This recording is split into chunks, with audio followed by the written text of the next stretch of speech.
Good morning everyone, it's Dave from the Horatio Street site, and I've got today Justin with me from BGC Electrical, who's been our electrical contractor on the job. Yep, how you going? Hey Justin, so BGC are working as a subcontractor to PPS, but indirectly I've had a fair bit to do with Justin, just as we've talked about specifics of, and the difference, there's been different things in this job, and we've had a chat and got to know each other, and we've seen each other out at night as well, which was fun.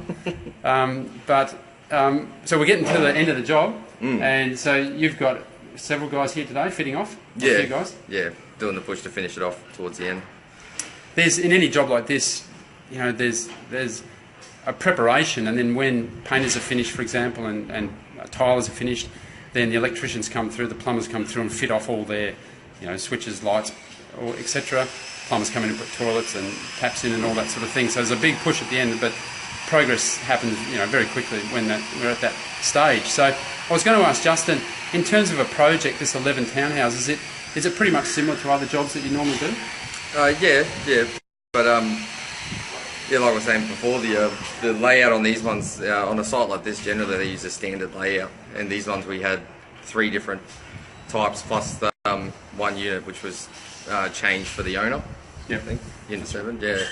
So that was a bit tricky on that one. You can't just keep rolling on to the next one. You had to check each unit as you went in and made sure that it was, you're doing it right, basically. Yeah, so on this site we've got 5 units on the northern side, which is this side here, on the north side of the block, which are pretty much, not sure how much you saw of that, but those ones, they're pretty similar. But on the southern side here, we've got 2 units which have got a media room in them, which are separately metered, so the electricity runs through its own separate sub-meter and board, so we can keep account of that. If someone wants to use that for another person to live in and keep a track of how much energy they're using. And then there was, as Justin said, there was one unit where the owner wanted a few changes, and then we've made allowance for some other things. So it's always nice to start off and say, right, we've got 11, we've got 20, or we've got 2,000, these things all the same. But we've had a few different changes here, so I really appreciate the fact that people have, and Justin in this case, has taken account of that and been able to make the changes required. Yeah, there's certain things like going for a gas cooktop, suddenly you've got to have externally ventilated range hood and stuff like that, and then laws with gas and everything, so that was just completely different to all the other ones. So yep. Yeah.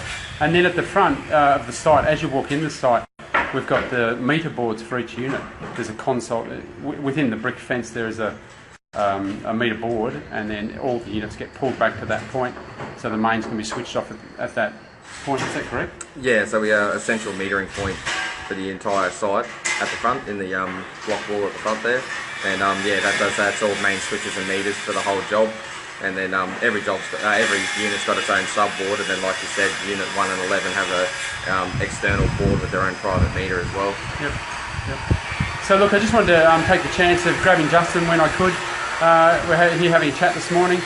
Thanks very much, mate. I really appreciate what you guys have done on the job. Oh, thank you, Dave. The service has been excellent, and another good person in the team. So thanks, mate. Have a good day. Cheers, Dave. Cheers, all the best.